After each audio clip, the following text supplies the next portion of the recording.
Gengs, kalian suka suuzon gak sih misalkan ngeliat nih tayangan iklan skincare lokal, tapi masang modelnya kok pakai orang Korea? Lah kita juga tahu dari orok dia kulitnya bagus gitu orang Korea. Sering juga tuh artis-artis kalau ditanya, Ika kok kurusan gitu rasanya biar tirus gimana sih? Jawabnya kayak, aduh emang aku orangnya susah gemuk, mau makan sebanyak apa juga tetap ideal nih badannya. Tahu gak sih, padahal pas kita tanya ke teman-temannya ya, sebenarnya tuh dia minum produk Solmi. Tapi mungkin dia pelit aja kali tuh, gak mau bagi-bagi rahasia biar cakep sendiri. Biar aja nanti dapat azab orang pelit.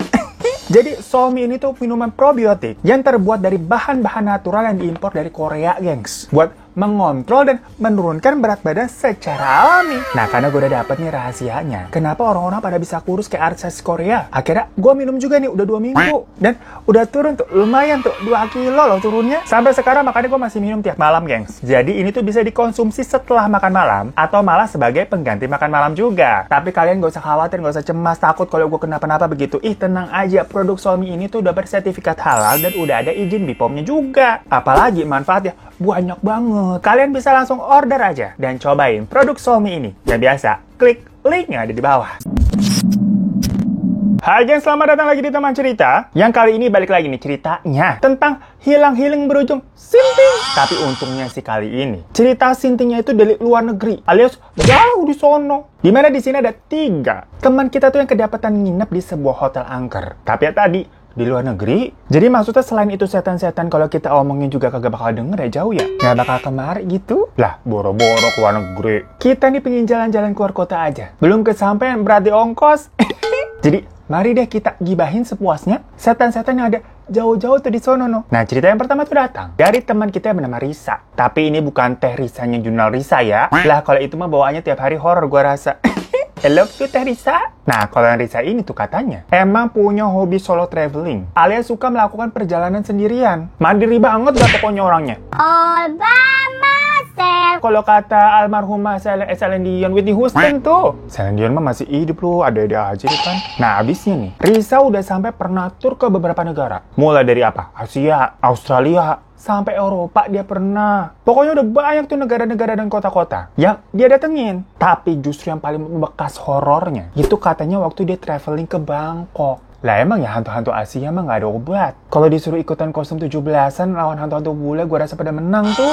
Nah tapi cerita di sini perjalanan Risa ke Bangkok Thailand itu katanya bukan pertama kalinya dia ke sana. Soalnya Risa hampir 2 bulan sekali itu emang pergi ke Bangkok. Kita kan jadi curiga ya si Risa ini operasi apa ke sana ya ke Bangkok mulu. Bercanda ya. Si Risa bilang katanya emang dia punya temen di sana yang buat dikunjungin. Ya kalau mau operasi juga nggak apa-apa. Kita minta alamatnya aja gitu. Dan kalau Risa lagi ke Bangkok, biasanya dia menginapnya tuh di sebuah hostel atau kayak model dorm gitulah, yang bisa sharing nih sama orang-orang lain. Ya alasannya biar murah, sama sekalian kan nambah-nambah temen. Nah tapi kebetulan kepergiannya kali itu ke Bangkok, dia nemuin ada promo hotel yang harganya malah dihitung itu lebih murah nih daripada hostel tempat dia menginap. Udah dapat sarapan dan lain-lain. Lalu lumayan kan? Sebagai anak yang gila-gila promo pasti langsung sikat. Nah yaudah, begitu sampai ke Bangkok, si Risa langsung check in nih, narok tuh barang-barangnya di kamarnya. Terus dia lanjut deh ketemuan sama temen yang emang mau ditujukan ke sana. Jualan-jualan hahihi sampai malam. Pokoknya dia baru balik ke hotel lagi tuh sekitar jam 10 malam, gengs. Ya udah karena udah seharian nih jatuhnya ya keliling Bangkok. Yang 11-12-nya panasnya amat tuh kayak Jakarta. Bikin lepet. Jadi Risa mandi, bersih-bersih, dan abis itu baru bisa tidur sekitar jam setengah 12 malam. Dengan kondisi ini TV dinyalain sengaja biar ada suara-suara. Kalau di sini nggak perlu nih, tuh bunyi ada suara motor ribut dari tadi. Nah saat itu posisinya dia tidur kan pakai selimut nih narik, tapi cuma kayak sampai sepinggang doang gitu, gengs. Lagi enak-enak udah tidur nih, tiba-tiba dia kan ngerasa selimutnya ditarik sampai ke dadanya dia gitu. Jadi ala-ala ada yang nyelimutin gitu, gengs. Ya otomatis kan Risa yang ngerasa langsung kebangun ya. Dan pas dilihat, TV di depan udah mati. Secara kan terakhir tadi dia mau tidur, TV tuh masih nyala, emang sengaja biar ada bunyi-bunyi suaranya. Sama Risa dicari lah nih, remote TV-nya di mana gitu, kok nggak ketemu. Kebiasaan dah tuh remote TV suka hilang sendiri. Di rumah juga begitu kan pasti kalian ya. Karena gemes nih kagak ketemu-ketemu. Dia sampai bangun tuh dari kasur dan ngeliat remote-nya kok jauh banget ada di sebelah sana di meja. Kok bisa tahu-tahu ada di situ? Jelas-jelas tadi pas dia mau tidur kan dia nyalain TV tuh dari kasur. Ya udah, tapi sama dia diambil aja gitu. Tapi tahu-tahu dari dalam kamar mandi, yang tadinya tenang ya nggak ada suara apa-apa, kedengeran ada suara air shower yang kayak kalau kerannya nggak nutup kencang ada yang netes dan tes gitu. Risa jadi parno, tapi dia nggak berani ngecek tuh ke dalam. Kayak bodoh banget lah, balik lagi dia tuh ke kasur, terus nyalain TV lagi. Tapi ternyata siarannya kok semut semua nih. Padahal mah kalau di hotel kan biasanya pakai TV channel ya. TV channel, TV kabel yang 24 jam ada siarannya terus. Ya karena ini nggak bisa nonton apa-apa, suaranya juga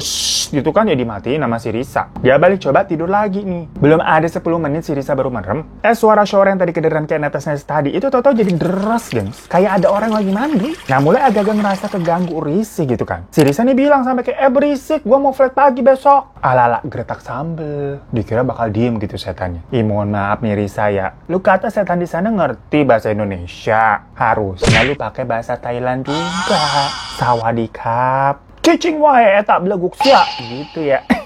Nah mungkin abis digertak begitu, setannya marah kali. Tahu-tahu nih tercium semacam kayak bau-bau anyir. Ya nggak tahu itu berasal dari mana sih.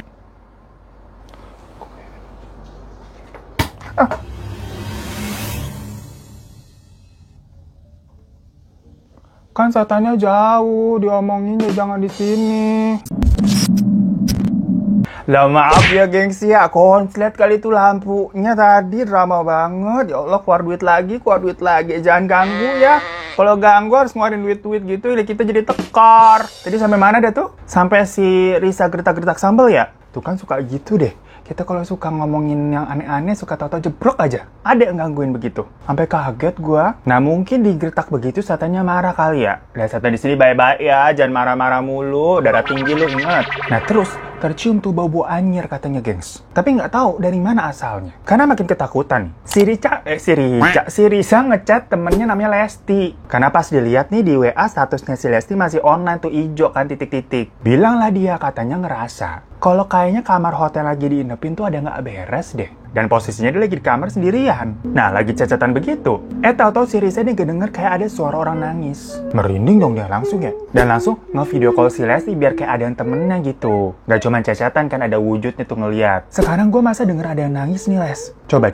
Lu denger nggak? Iya kedengeran ya. Itu dari kamar sebelah kali. Enggak, masa sih, ini jelas banget loh suaranya. Kayaknya setiap kamar di sini tuh kedap deh harusnya, nggak mungkin dari sebelah sampai kedengeran. Abis ngomong begitu, tau-tau temennya si Lesti nih diem agak lama kayak, Les, nggak ngomong-ngomong lagi. Tapi abis itu si Lesti ngomong, mending lu numpang nginep di rumah temen lo aja yang ada di sana deh. Kayaknya kamar lu ada yang nggak beres. Udah cabut aja Gi. Tapi ini video call-nya nggak usah dimatiin, nggak apa-apa, gue temenin kok. Kenapa udah malam gini masa gue disuruh keluar hotel? Udah nggak apa-apa. Lo ke rumah temen lo aja deh. Langsung check out aja sekalian, nanti ke bandara tuh pagi-pagi langsung dari rumah temen lo itu. Tapi di situ si Lesti nggak ngejelasin apa alasannya. Nah, padahal ternyata waktu video callan sama si Lesti tuh, si Lesti ini diem karena ngelihat kayak ada sosok wanita di kamarnya Risa, gengs. Makanya dia langsung nyuruh si Risa untuk keluar. Tapi memang si Lesti sengaja nggak bilang ke Risa, takutnya Risanya jadi panik. Ya cuman kan dibilang begitu juga Risa jatuhnya udah parno ya. Langsung dia packing cepet-cepet tuh dan teleponnya sempat dimatiin. Karena kan Risa harus ngehubungin temen yang di Bangkok itu ya, minta izin. Buat tanya, boleh nggak gua numpang nih malam ini sebentar, sampai besok pagi buat ke bandara. Untungnya temennya langsung balas tuh. Belum tidur dan bilang, ya udah sini aja loh. Nah pas lagi beres-beres, tiba-tiba Risa ini mendengar ada suara yang aneh dari depan pintu kamarnya. Nah pas ngintip dari lubang pintu, di situ ada sosok cewek yang posisinya kayak lagi kayang, cuman sambil jalan gitu cepet banget, lewat doang tapi gengs. Sambil gemetar, si Risa langsung nelfon Lesti lagi. Gimana nih? Gue mau keluar tapi gue ngeliat ada setan di lorong, gue takut nih buka pintu. Tenang-tenang lu, baca doa dulu deh. Lo telepon aja ke resepsionisnya, minta bawain tas biar ada yang jemput. Oh iya, bener juga pikirnya si Risa kan. Tapi pas dia mau coba nelfon nih nggak diangkat-angkat, mungkin karena situasinya udah malam ya. Udah jam 1:30-an. Dan Risa kan posisinya itu masih ditelepon tuh di meja di samping kasur. Nah pas lagi masih di situ nih coba telepon resepsionis. Tahu-tahu itu kasurnya goyang-goyang sendiri kayak nyek gitu. Refleks kagak pakai babi, bu langsung ditutup itu teleponnya. Risa juga langsung geret koper keluar udah. Pas lagi jalan menuju lift, mencet-mencet gitu kan, tapi liftnya ini nggak datang-datang kayak lama banget. Tapi Risa nggak berani kayak nengok ke kanan kiri ke belakang gitu. Ya takutnya tau-tau ada yang ciluk, Sampai akhirnya liftnya datang juga. Ya udah tuh pas sampai lobi hotel, Risa langsung nangis karena sedari tadi nahan ketakutannya. Dia rasanya lemes banget dan langsung check out. Yang mana ternyata resepsionis di situ tuh tidur. Pokoknya Risa minta tolong dipesenin taksi dan menuju ke rumah temennya itu. Nah, temennya itu tinggalnya kayak di sebuah flat gitu, gengs. Dan sebenarnya Risa jatuhnya nggak numpang nginep sih. Cuman kayak numpang minta ditemenin lah. Karena mereka akhirnya udah duduk-duduk aja tuh di minimarket yang buka 24 jam gitu lah. Sambil ngobrol-ngobrol tentang hotel angker yang ditempati sama si Risa nih. Akhirnya mereka nyoba nyari tahu deh tuh berita-berita tentang nama hotelnya. Yang ternyata itu nama hotelnya emang pernah masuk ke dalam berita soalnya ada kasus orang bundir di sana. Dan kebetulannya ya, lokasi kamarnya memang di lantai kamarnya si Risa. Tapi nggak tahu sih spesifiknya di kamar nomor berapa maksudnya. Soalnya di berita itu cuma dibilang orangnya itu bundir dari lantai 4. Nah, Risa itu emang kedapatannya di lantai 4. Akhirnya mereka nunggu nih sampai jam 6 pagi. Terus ya udah Risa berangkat tuh ke bandara. Karena flightnya tuh di jam 8-an gitulah. Dan Risa pun akhirnya bisa kembali ke Indonesia dengan selamat. Setelah itu, Risa nih kalau ke Bangkok, yang sampai sekarang dia masih ke Bangkok, dia selalu nginepnya akhirnya di hotel biasa aja udah. Di hostel yang biasa tempat dia nginep. Walau kecil tapi lebih tenang gitu jatuhnya. Nggak bikin kaget kayak tadi. Nah, cerita yang kedua ini datang dari teman kita namanya Amel. Yang kejadiannya itu ada di bulan Juli 2017. Dimana waktu itu dia ini pergi ke Penang, Malaysia. Bareng temennya yang dia panggil Mama. Jadi si Amel sama si Mama ini emang berdua soulmate banget katanya. Mereka udah sering jalan-jalan dan traveling bareng. Dan setiap mereka liburan, yang biasanya ngurusin semuanya si Mama-Mama ini. Termasuk dari rundown, nginep di mana, perintilannya apa, Mama semuanya ngatur. Jadi jatuhnya si Amel ini tinggal ngikut baik ya. Terima jadi, percaya aja pilihan Mama udah paling the best. Dan biasanya juga si Mama inilah yang booking segala hotel atau tempat tujuan pakai aplikasi. Aplikasinya digunain jelas kok kayak kita gue juga sering pakai aplikasi begituan. Tapi nggak usah disebutin ya, bukan endorse. Kalau mau masuk sih boleh. Jadi maksudnya aplikasi yang terpercaya seperti itu harusnya nggak mungkin aneh-aneh. Nah, singkat cerita, sampailah nih mereka di Penang. Dan langsung ke hotelnya dong buat check-in. Katanya penjaga-penjaga hotel di sana tuh udah pada tua-tua. Yang nganterin mereka ke kamar aja tuh kayak nenek-nenek. Nggak nenek-nenek juga sih. Emak-emak bangsa udah 50-an ke atas lah. Ya maksudnya biasa kalau ke hotel kan apa staffnya cantik, cowok tegap gitu masih bugar-bugar ya. Dan ternyata di situ mereka dapat free kamar upgrade. Jadi kayak lebih besar lah daripada seharusnya yang dia udah pesan. Dan Amel cerita kalau interior dari hotel tersebut itu kayak hotel Chinese tok-tok lah, Chinese mentok yang otentik banget, semuanya tuh serba Chinese banget. Pokoknya begitu masuk kamar, di sebelah kanan pintu itu ada meja yang disediakan teh, kopi, sama 2 botol yang kosong emang buat di refill gitu botolnya. Dan di sebelah kirinya itu ada sofa bed sama meja rias. Dan ada pembatas juga buat ke lemari serta cermin yang menghadap ke kamar mandi. Sementara model ranjangnya tuh saking otentiknya ini hotel, sampai ada kelambunya, gengs. Dan ranjangnya itu sejajar sama meja rias ya. Nah, setelah mereka masuk dan ditinggal sama petugas hotel yang tadi nganter, Amel sama Mama ini gantian mau bersih-bersih.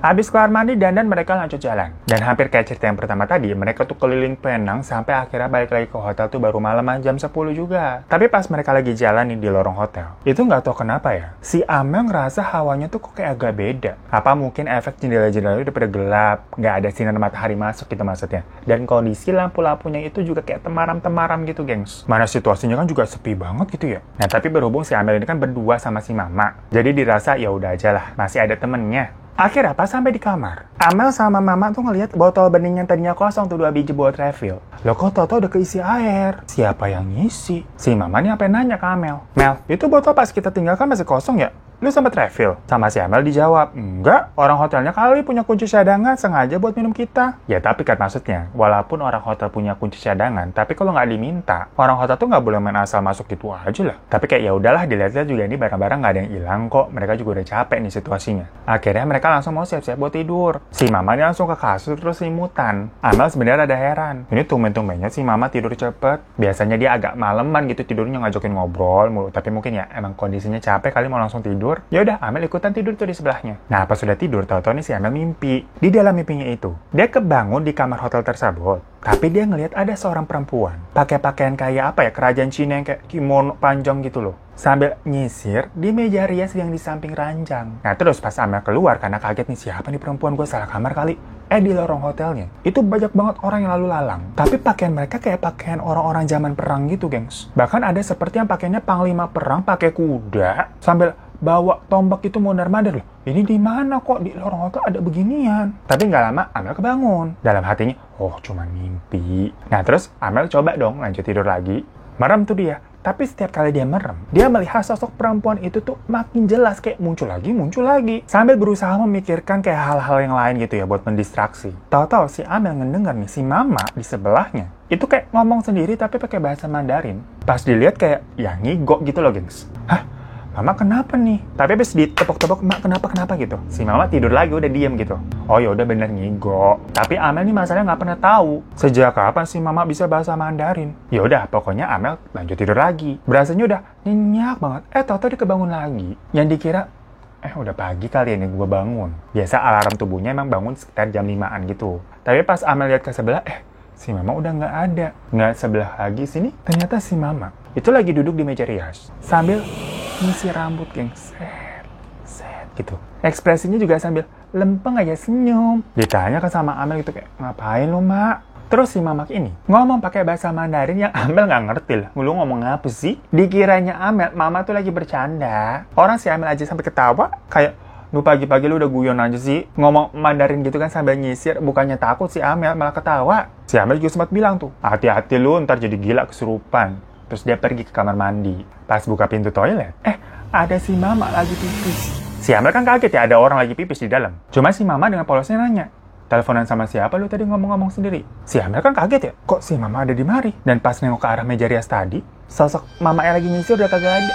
Amel langsung bilang dong, tadi gua ngeliat lu lagi nyisir di situ, kenapa lu di sini? Akhirnya mereka ketakutan tuh berdua di kamar mandi. Dan untungnya itu bener sekitar udah jam 5-an pagi. Mereka akhirnya keluar dari hotel dan memutuskan untuk pindah hotel. Nah, anehnya tapi nih, waktu mereka udah pindah ke hotel yang berbeda, pas mau nyari review-review hotel yang tadi mereka tempati, di Google sih masih ada hotel itu. Tapi di aplikasi yang mereka booking, itu udah nggak available masa. Padahal jelas-jelas mereka tuh bookingnya lewat aplikasi tersebut. Kan aneh banget ya.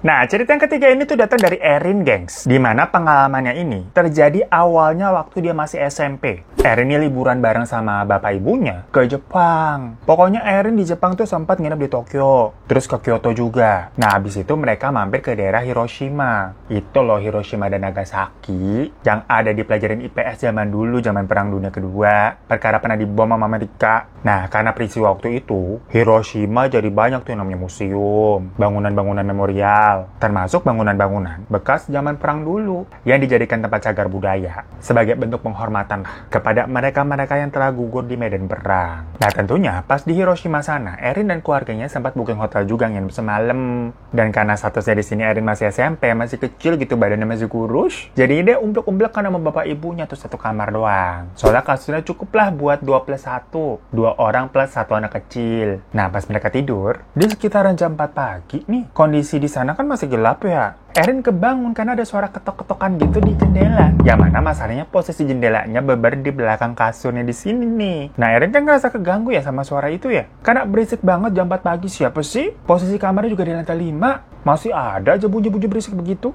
Karena penasaran, dibukalah tirai jendelanya seret. Dan ternyata nggak ada apa-apaan. Nggak ada misalkan hewan nabrak atau gimana gitu, kosong. Ya udah ditutup lagi tuh tirainya. Tapi nggak lama kemudian kedengeran lagi tuh suara. Ya karena nggak tahu ini sumbernya dari mana dan apaan ya. Bapak ibunya juga kayak nggak denger apa-apa, masih tidur aja lelap. Si Erin tutup kuping aja udah. Sampai akhirnya sekitar jam 7 pagi. Pas udah mulai terang tuh, emak bapaknya juga udah berbangun ya. Erin ke kamar mandi lah, gosok gigi. Nah posisi cermin wastafelnya itu berada persis di depan pintu kamar mandi. Jadi langsung mantulin ke daerah kamarnya tuh di belakang. Mungkin karena sebelumnya kamar mandinya digunain sama bapaknya buat mandi air panas, jadi kacanya agak-agak berembun tuh. Nah pas lagi gosok gigi, si Erin ngeliat tuh di belakangnya tuh di daerah kamar itu kayak lagi ada orang berdiri, tapi dilihat-lihat kayak palanya botak. Itu kayak bukan bapaknya kan berambut kagak botak. Akhirnya sama Erin sambil gosok gigi dilap deh itu kacanya. Di situ Erin lihat ada kakek-kakek botak diem aja gitu di depan pintu kamar mandi. Sementara bapak ibunya itu kayak sibuk lalu lalang aja, kayak gak menyadari sama kehadiran si kakek-kakek botak itu. Otomatis Erin sama sosok itu kan tatap-tatapan ya lewat cermin ya. Tapi pas Erin balik gitu udah gak ada sosoknya di belakang. Karena takut, si Erin langsung buru-buru minta bapak ibunya untuk turun ke bawah aja yuk sarapan. Nah di restoran Erin baru cerita tentang semalam yang dia dengar ada ketok-ketokan sama penampakan kakek-kakek juga. Cuma di situ ibu sama bapaknya bilang gak dengar sama sekali, kayaknya kamu salah dengar kali. Dan di kamar gak ada siapa-siapa selain mereka bertiga. Ya untungnya mereka nginep di situ cuma semalam doang ya. Habis itu mereka lanjut lagi ke kota lain buat eksplor Jepang. Yang jelas itu pertama kalinya pokoknya si Erin ngelihat penampakan di dalam hidupnya dengan jelas sejelas-jelasnya. Dan dia nggak kepikiran lagi tuh akan melihat hal-hal yang aneh lagi. Dikira ya udah emang itu penampakan dari hotel yang angker itu aja kali ya. Nah jauh dari kejadian itu, pokoknya pas Erin udah gede nih sekarang, akhirnya Erin tuh belajar dan sekolah di Jepang, gengs. Dia tinggal di semacam share house gitu. Jadi semacam kos-kosan lah kalau di Jepang, tapi kamar mandinya kamar mandi luar buat rame-rame. Nah di dalam kamar mandinya itu ada fasilitas buat berendam, ya ala-ala beta tapi kecil yang buat berendam gak bisa ngelonjorin kaki. Kalau di Jepang namanya apa ya gue lupa. Dan sekali berendam di situ biasanya tiap penghuni kosan bisa kali kayak mandi sejam. Ya kan enak gitu berendam air hangat, apalagi kalau musim dingin. Bisa lebih dari sejam itu. Apalagi kalau gua di sana ambil nyanyi-nyanyi kan kagak selesai-selesai sampai kulit udah keriput gitu. Nah, suatu hari nih, pas Erin lagi berendam tuh malam-malam kan sendirian, udah enak gitu air panas. Tiba-tiba ada yang ngetok pintu. Ya dikiranya itu kan teman kosnya kali mau gantian. Karena nggak enak ya udah Erin buru-buru. Tapi pas dia buka, nggak ada siapa-siapa. Ya kan Erin nggak mau mikir macam-macam, dia balik tuh ke kamarnya. Tapi pas lagi dia jalan, dia nggak dengar kayak ada suara pintu toilet tuh di belakangnya, kayak dibuka sama orang. Dan pas dia nengok, ada sosok kakek-kakek botak yang masuk ke dalam toilet terus nutup pintunya. Jadi itu kejadiannya lumayan cepet ya. Dimana sih? Erin kan tadi buka pintu, oh nggak ada siapa-siapa, terus ya udah dia jalan balik ke arah kamar. Tapi tahu-tahu dia nggak dengar ada suara yang buka pintu, gitu. Pas dilihat kakek-kakek botak masuk, terus pintunya ketutup tuh, kita ribet. Nah masalahnya penghuni di sana kan pada masih muda-muda. Lah itu kakek-kakek siapa? Langsung lah dia teringat sama kejadian waktu di SMP. Lah itu kakek-kakek kok mengingatkan gue sama sosok yang waktu itu. Ini sama apa enggak? Tapi Erin langsung ngibrit lah tuh ke kamarnya. Dan semenjak itu si Erin jadi parno. Itu bener sosok kakek-kakek yang sama kayak waktu di SMP atau bukan nih? Masalahnya kalau sama, berarti dia diikutin dong selama ini. Nah lo, saatnya mengucapkan moto teman cerita. Untung ini cerita lo, bukan cerita gue.